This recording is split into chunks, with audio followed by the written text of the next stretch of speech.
Salut les devins, c'est Saikyo. Il est l'heure pour moi de vous proposer la suite de 2 émissions en profondeur que je vous ai déjà présentées sur la chaîne. La première s'appelait la création de Son Goku, là où on avait vu ensemble quelles sont en fait les origines de Goku dans la tête de l'auteur de Dragon Ball, Akira Toriyama, et on avait vu que même si les inspirations de Toriyama sont nombreuses, il s'est lui-même auto-inspiré, on va dire. La première de ces auto-inspirations, ça s'appelle Dragon Boy. Bien sûr, quand je vous dis qu'on en a parlé en vidéo, je vous mets toujours les liens en description. Et la deuxième, on va en parler aujourd'hui ensemble, c'est justement les aventures de Tongpu. Il faut savoir que à la fois pour Dragon Boy et pour les aventures de Tongpu, Akira Toriyama connaissait déjà un énorme succès et la richesse, il faut le dire, grâce à son manga Dr. Slump. Mais que pour les mêmes raisons que le manga Dragon Boy, c'est-à-dire sous la demande de son éditeur d'avoir un manga plus axé combat et tout ça, eh bien Toriyama s'est lancé dans, on va dire, la diversification et a fait quelques one-shots pour voir quelle direction il pourrait prendre par la suite. Alors c'est vrai qu'on avait vu ensemble que Dragon Boy focusait énormément sur toute la partie arts martiaux. Vraiment le côté ancestral, presque à la Bruce Lee, etc.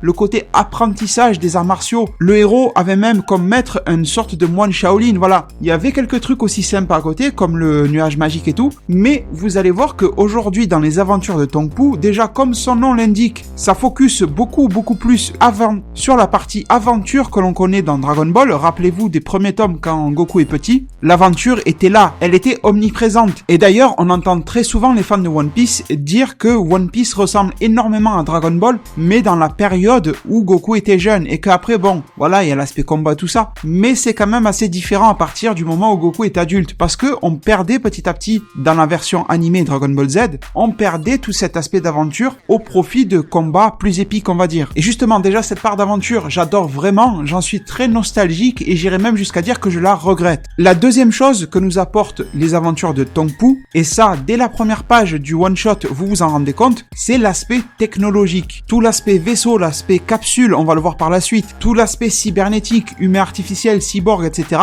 Les bases étaient déjà posées 1 an avant que Dragon Ball, tel qu'on le connaît, ne soit prépublié au Japon. Tout était déjà là. À vrai dire, même si vous ne trouvez pas de super combat épique à la DBZ, des éclairs et tout ça, les aventures de Tongpu est un one-shot qui se lit très vite, qui est très divertissant et vous ne voyez pas le temps passer. Et justement, dès le départ, on apprend alors que le personnage de Tongpu fait partie du fameux vaisseau spatial que je vous ai affiché à l'écran, qui a démarré depuis la Terre, qui a été envoyé depuis la Terre pour visiter d'autres planètes, qu'ils appellent des planètes aliens. L'équipage de son vaisseau se résume à une seule personne, et donc à Tongpu. Il est tout seul, qui se réveille de sa phase de cryogénisation, et ce qui est très drôle à savoir maintenant, ce n'est pas du spoiler étant donné que ce truc-là est sorti en 1983, c'est que Tongpu est un cyborg. Bon, à vrai dire, c'est pas forcément bien précisé si c'est un cyborg, un humain artificiel ou androïde, enfin bon, il n'y a pas de guidebook, il n'y a pas de grosse explication de Toriyama à propos de ça, faut le prendre un peu tel quel, dites-vous qu'il est plutôt robotique, voilà, ça vous suffit. Mais là où ça devient drôle, et là c'est l'humour à la Toriyama, c'est que même s'il est un cyborg, il a besoin de se faire envoyer un seau d'eau dès le réveil pour se remettre dans le bain, on va dire, qu'il a des réflexes très humains d'aller s'habiller et ensuite il va dire qu'il a besoin de passer par la salle de bain dans laquelle il va aller aux toilettes. Un cyborg doit-il aller aux toilettes? Je sais que ce que je dis est con et drôle, mais c'est une question à se poser. C'est 17 et c'est 18, d'accord. Mais un gars comme C16, déjà ça serait drôle de le voir au WC, mais en plus je ne pense pas qu'il en ait besoin. Donc je pense que c'était surtout l'humour de Toriyama, sa vision des choses à la Dr. Slump, comme quoi même un robot peut faire des choses improbables, des choses qui n'ont rien à voir avec le fait qu'il soit un robot. Et en tout cas, si Tongpu a été réveillé, c'est pour une bonne raison. C'est parce que l'alarme se déclenche dans le vaisseau et que alors il s'apprête à atterrir sur une planète, à la visiter et voir s'il y a une forme de vie alien. Sauf que quand il vient devant son espèce de hublot, il n'y a aucune planète devant lui, ce qui est complètement étrange. Et en fait, le vaisseau a sonné pour une bonne raison, c'est que le vaisseau est endommagé et va péter dans 56 secondes. Voilà que le héros Tongpu doit tout faire à tout prix afin de s'évader avec son espèce de vaisseau individuel, de son vaisseau d'exploration, on va dire, on va l'appeler comme ça, et de s'échapper le plus loin possible avant que le vaisseau pète. Et bien sûr, si vous lisez ce manga-là, enfin du moins ce one-shot, il y aura énormément de références à Star Wars. Je ne suis pas le plus grand des experts en Star Wars, donc j'évite de m'y aventurer. Mais si vous êtes un fan de la première heure, que vous pensez tout connaître sur Star Wars et tout ça, forcément vous allez très vite remarquer tous les clins d'œil qui s'y trouvent. Donc c'est vrai, pour le moment, vous avez raison les devins, vous pourriez me dire que on a une œuvre pour le moment qui est divertissante, mais qui ressemble pas des masses à Dragon Ball. Mis à part le vaisseau spatial, la navette et tout ça, le héros qui ressemble énormément, forcément tout le style visuel et graphique, de toute façon, c'est la patte Toriyama, c'est la patte Dragon Ball. Mais permettez-moi de poursuivre dans cette vidéo-là de présentation de Tongpu, qui va nous apporter apporter encore une fois une phase de grosse débilité avec notre fameux héros qui commence à manquer de carburant dans son vaisseau de secours.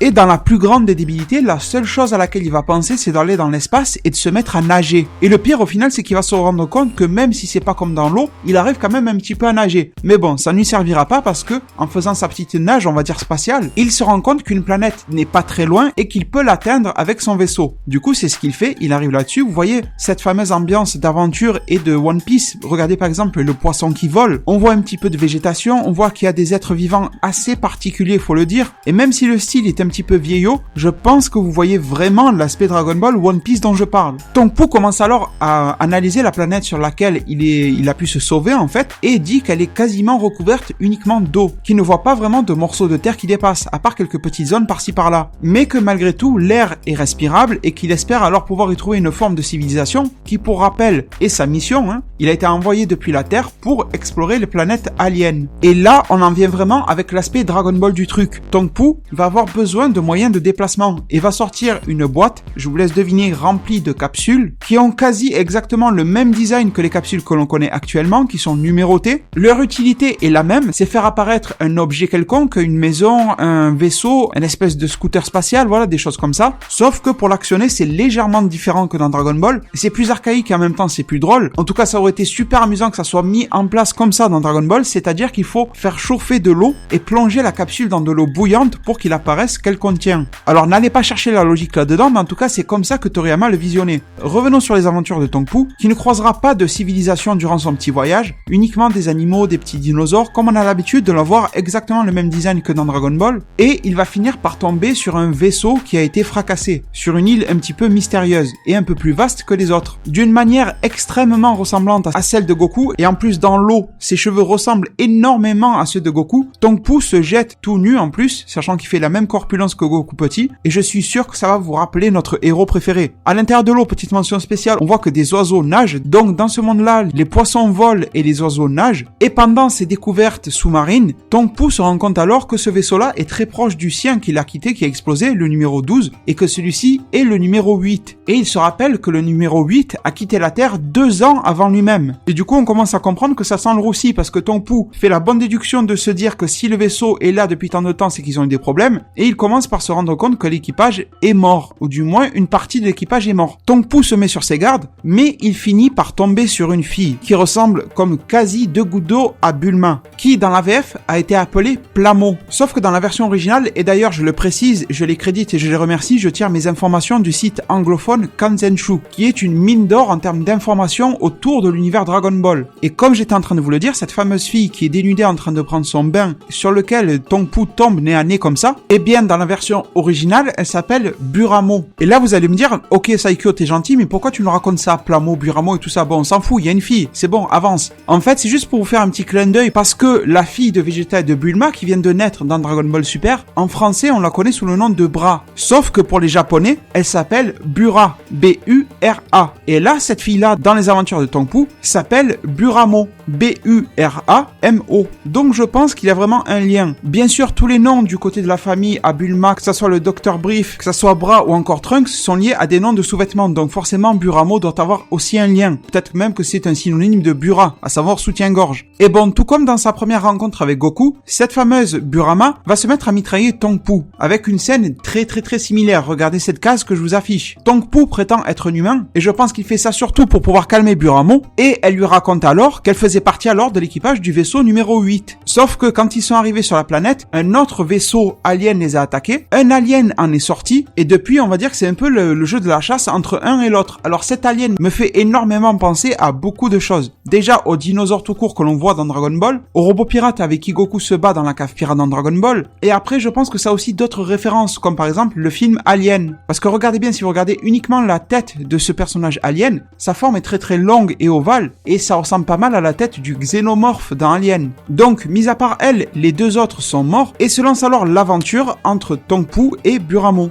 Et je pense que là, vous êtes déjà tous à fond dans l'ambiance Dragon Ballesque. Par exemple, quand Bulma et Goku avaient tout fait pour faire en sorte que Oolong, le cochon à l'époque qui prenait différentes formes pour attaquer les villages, s'arrête de le faire, notamment sa fameuse forme robot. Et bien, en plus de ça, Toriyama n'arrête pas avec l'aspect technologique. Il refait encore usage des fameuses capsules pour cette fois-ci faire apparaître une maison. Et vous remarquerez que cette fois-ci, les rôles en termes d'intelligence sont un peu inversés. Cette fois-ci, c'est Tongpu, donc l'équivalent de Goku, qui est intelligent, et l'équivalent de Bulma, Buramo, n'est pas tellement si développée intellectuellement. Enfin, elle est pas si conne que ça, mais elle est loin d'être la femme la plus intelligente du monde, tout comme Bulma peut l'être. Et au final, en faisant un petit peu plus connaissance entre les deux, pendant que Buramo est en train de lire un tome de Dr. Slump, c'est un petit clin d'œil que Toriyama s'est fait à lui-même, elle révèle à Tongpu qu'elle est capable et qu'elle a des pouvoirs surnaturels. C'est pour ça qu'elle a été engagée dans l'équipage du vaisseau numéro 8. Ce n'est pas pour son intelligence, mais pour ses fameux pouvoirs, qui sont en fait d'avoir des pouvoirs un peu de télékinésie. Exemple, tordre une cuillère avec la force de sa pensée.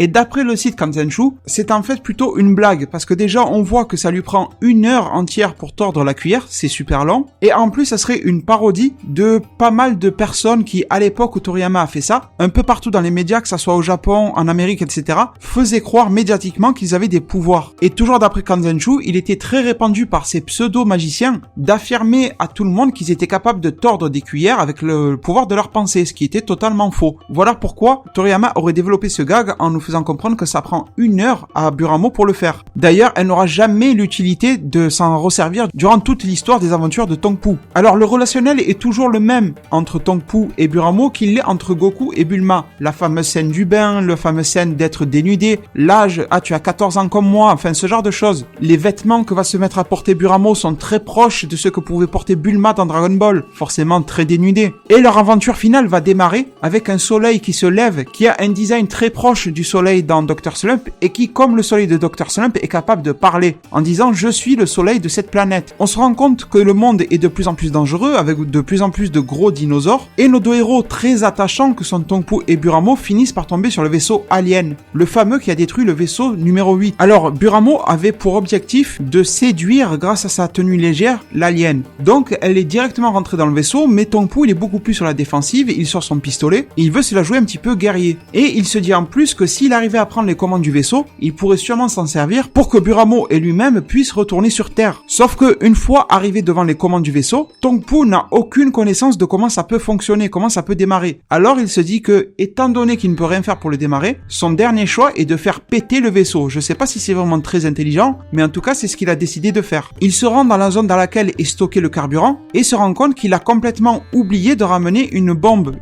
avec un chrono. Ce qui n'est pas sans nous rappeler, voilà, les fameuses débilités de Goku, qui par exemple dans Dragon Ball Super oublie les éléments les plus importants pour réaliser le Mafuba. Alors la seule idée qui vient en tête de Tongpu, c'est à la fois débile et super intelligent. C'est les deux en même temps. Tongpu va se munir de 2 gros blocs de glace qu'il va coller l'un contre l'autre et au milieu, il va y mettre la grenade qu'il vient de dégoupiller et qu'il va tenir attaché justement grâce aux 2 blocs de glace. Comme ça, le temps que les 2 blocs fondent, ça va lui créer une sorte de bombe chronométrée maison. Dès que les blocs de glace seront fondus, la grenade sera complètement dégoupillée et va péter. Comme je vous ai dit, débile et intelligent à la fois. Sauf que même si Tongpu croyait que son affaire était bien huilée, Buramo s'est fait capturer par le fameux alien. Ses tentatives de séduction n'ont pas fonctionné et il semble alors que Tongpu se fait tuer en se prenant une rafale d'un pistolet laser que détenait l'alien qui au même moment veut manger toute crue Buramo. Sauf que le fameux alien est très loin d'être au bout de ses surprises étant donné que Tongpu est un cyborg et qu'il se relève. Forcément, il n'est pas mort même en se prenant un coup de laser dans le cœur. Et visiblement, ça n'a pas touché ses circuits vitaux, entre guillemets vitaux, vous m'avez compris. L'alien tire cette fois-ci dans le ventre de Tongpu, lui laisse un gros trou, ce qui m'a beaucoup fait penser à Majin Buu, qui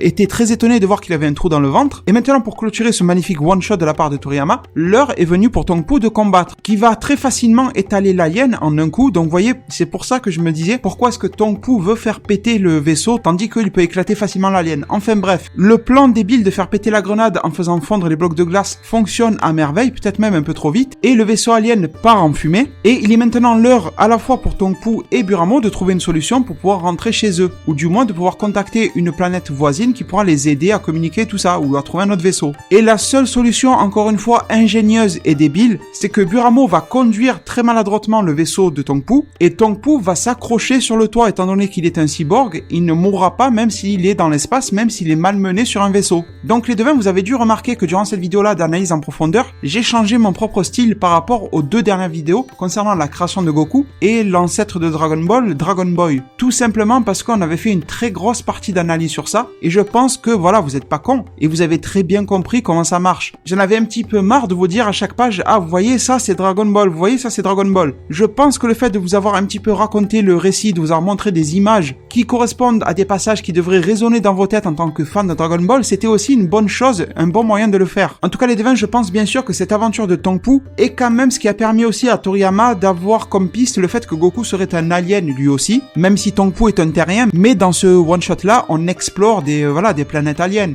Donc je pense que c'est une bonne possibilité en tout cas, tout comme beaucoup d'éléments étaient déjà là, que ça soit les capsules, que ça soit certains designs de vaisseaux, ou encore bien l'écriture des personnages. Écoutez les devins, avant de vous quitter, je vous précise que si vous voulez lire ces aventures-là, il faudra que vous vous procuriez le volume numéro 2, j'insiste bien sur le numéro 2, il y en a 3, le 1 et le 3 sont cool, sont bien, mais sont dispensables, de Akira Toriyama, Histoire courte, c'est comme ça que s'appelle la série des 3 tomes. Et au cours de ces 3 tomes, vous allez y trouver beaucoup de petites histoires que Toriyama a créées. Mais si vous voulez à tout prix lire celle de Tongpu et celle de Dragon Boy, ça passera par le volume 2 qui est disponible chez les éditions Glénat, tout comme Dragon Ball en France. Écoutez les devins, ce fut un énorme plaisir pour moi d'aborder avec vous ce sujet-là, c'est quelque chose qui me tenait vraiment à cœur de vous proposer sur la chaîne. Je vous remercie énormément et je me permets maintenant de vous laisser sur ces mots. Prenez soin de votre futur, le meilleur moyen d'y arriver c'est de vous abonner à ma chaîne, de la partager, la liker et la commenter un maximum de fois pour que notre communauté puisse se développer le plus possible sur YouTube. Merci beaucoup et à plus pour de prochains arts divinatoires.